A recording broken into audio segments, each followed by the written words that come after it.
وہ جاگال اور اس کے ساتھیوں کے ہمراہ ہو لیے۔ یہ ٹیلہ دراصل ایک شاندار چراگاہ تھا۔ شاید کچھ عرصہ پہلے یہ چراگاہ عام تھی، لیکن اب اس کی حصار بندی کی جا چکی تھی۔ چرواہے اس حصار کے ساتھ ساتھ چلتے انہیں نشیب میں لے گئے۔ یہاں دیودار اور صنوبر کے سرسبز درختوں کے درمیان ان کی چھوٹی سی خیمہ بستی کی روشنیاں چمک رہی تھی۔ بستی کے گرد چھوٹے چھوٹے احاطوں میں بھیڑ بکریوں کے ریوڑ بند تھے اور خاصری رنگ کے کتے زور و شور سے بھونک رہے تھے۔ وہ رات تابان اور ہوش مند نے جاگال کے کشادہ خیمے میں بسر کی۔ اس خیمے میں جاگال کے علاوہ بستی کے 2-3 اہم افراد بھی موجود تھے۔ انگیٹھی میں دیودار کی لکڑیاں جل رہی تھی اور خیمے میں قہوے کی خوشبو پھیلی ہوئی تھی۔ لگتا تھا اس بستی کے مکینوں کو ماضی میں زرناب کی طرف سے کوئی زبردست زک پہنچ چکی ہے اور وہ اس سے اپنا حساب چکتا کرنا چاہتے ہیں۔ جاگال نے ہمدردانہ لہجے میں ان دونوں کو بتایا، آج سے 7-8 مہینے پہلے وہ خبیث یہیں رہتا تھا، لیکن اب جا چکا ہے۔ بہرحال تمہیں زیادہ پریشان ہونے کی ضرورت نہیں، وہ اسی جزیرے میں ہے،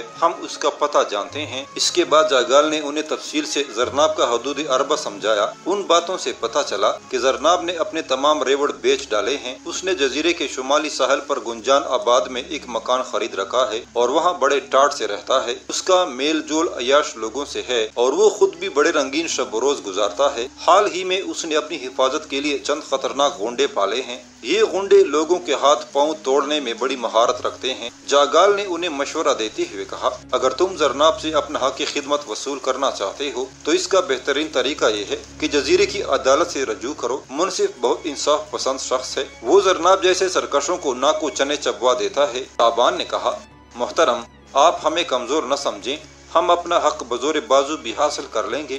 زرناب نے ابھی تک ہمارا جھکا ہوا سر دیکھا ہے، ہمارے اٹھے ہوئے ہاتھ نہیں دیکھے۔ ہماری رگوں میں اصل ایرانی خون ہے، ہم اسے بتا دیں گے کہ مزدور کی اجرت کیسے غصب کی جاتی ہے۔ آپ بالکل بے فکر رہیں۔ ہوشمند نے بھی ہاں میں ہاں ملائی۔ یہ ہمارا معاملہ ہے جناب، آپ ہم پر چھوڑ دیں۔ آپ کی بے حد عنایت کہ آپ نے ہمیں اس کا ٹھکانہ بتا دیا، بس اتنا ہی کافی ہے۔ چرواہے کو یقین نہیں آ رہا تھا کہ وہ دونوں جو کہہ رہے ہیں اس پر عمل بھی کر پائیں گے۔ تابان کی ڈیل ڈول اور دراز قامت نے انہیں متاثر ضرور کیا تھا، لیکن وہ ان کی نگاہ میں ایک گھریلو خدمتگار ہی تھا۔ ایک گھریلو خدمتگار زرناب کے خونخوار غنڈوں سے کہاں تک نمبرد آزما ہو سکتا تھا۔ انہیں معلوم نہیں تھا کہ اس گھریلو خدمتگار کے بیس میں وہ خوفناک جنگجو چھپا ہوا ہے جس نے ایک ہی جڑپ میں سکندر کے 3 چوٹی کے سردار ہلاک کیے تھے اور جس کا نام مقدونیہ و یونان کے ہر سپاہی کو معلوم ہو چکا ہے۔ وہ کافی دیر تابان کو یہ سمجھانے کی کوشش کرتے رہے کہ وہ جو کچھ کرنا چاہتا ہے زرناب کے خونخوار پہراداروں سے بچ کر کرے۔ رات کسی وقت مطلع ابر آلود ہوا اور اگلے روز علیوڑ صبح موسلادھار بارش شروع ہو گئی۔ ان جزیروں پر ہونے والی بارش عموماً طوفانی ہوتی تھی اور تھوڑی دیر جاری رہتی تھی، لیکن اس روز جو بارش ہوئی وہ مختلف قسم کی تھی۔ جزیرے کا نیلا آسمان گہرے سیاہ بادلوں سے ڈھک گیا، طوفانی جھکڑوں کے ساتھ زوردار بوچھاڑیں پڑنے لگی اور یہ سلسلہ سارا دن جاری رہا۔ تابان اور ہوش مند بستی میں محصور ہو کر رہ گئے۔ جاگال اور اس کے ساتھیوں نے مہمانوں کی طرح ان کی خاطر و مدارت جاری رکھی۔ وہ شراب کے رسیا تھے، انہوں نے تابان اور ہوش مند کو بھی بے تحاشا پلائی۔ یہ ایک پرلطف تجربہ تھا۔ چمڑے کے خیمے پر متواتر پانی برس رہا تھا۔ بستی کے چرواہے دیودار کے الاؤ کے گرد بیٹھے بربت اور بانسریاں بجا رہے تھے۔ ایک معصوم چہرہ دوشیزہ رقص کر رہی تھی اور کوئی قدیم گیت گا رہی تھی۔ اس گیت میں ان خوبصورت مسافروں کا ذکر تھا جنہیں مشرق سے چلنے والی ہوا جزیرے کے ساحل پر لاتی تھی۔ وہ سمندر پار کے سنہری دیس کی کہانیاں سنا کر کنواری چرواہیوں کا دل موہ لیتے تھے اور پھر لوٹ جاتے تھے، کبھی واپس نہ آنے کے لیے۔ انگور کی گھریلو شراب کے جام لنڈاتے ہوئے چرواہے بڑی محویت سے یہ گیت سن رہے تھے۔ یہ محفل شام کے بعد دیر تک جاری رہی، پھر تابان اور ہوش مند الاؤ کے قریب ہی پڑھ کر سو رہے۔ رات کسی وقت تابان کی آنکھ کھلی، بنے ہوئے گوشت اور شراب کی تلخی نے پیاس بڑھکا رکھی تھی۔ اس نے پانی کی تلاش میں ادھر ادھر نگاہیں دوڑائیں اور اس وقت اسے معلوم ہوا کہ ہوش مند خیمے میں موجود نہیں ہے۔ ایک طرف جاگال پڑا بے خبر سو رہا تھا، شراب کا پیالہ اس کے نزدیک ہی لڑکا ہوا تھا، قریب ہی ایک ریشمی اوڑھنی پڑی تھی، معلوم نہیں یہ کس کی اوڑھنی تھی۔ سردار کی 2 بیویاں تھی، پھر اس لڑکی کے سر پر بھی تو ایسی ہی اوڑھنی تھی جو شروع رات میں گیت گا رہی تھی۔ یہ اوڑھنی یوں ہی تو یہاں نہیں پڑی تھی، یقیناً یہاں کسی کے حسین جسم سے کھیلا گیا تھا۔ تابان نے اس منظر کی طرف زیادہ توجہ نہیں دی، ان لوگوں کے اپنے ہی رسم و رواج تھے اور جب انگور کی بیٹی بھی درمیان میں آ جائے تو جو ہو وہ کم ہوتا ہے۔ تابان دبے پاؤں خیمے سے باہر نکلا،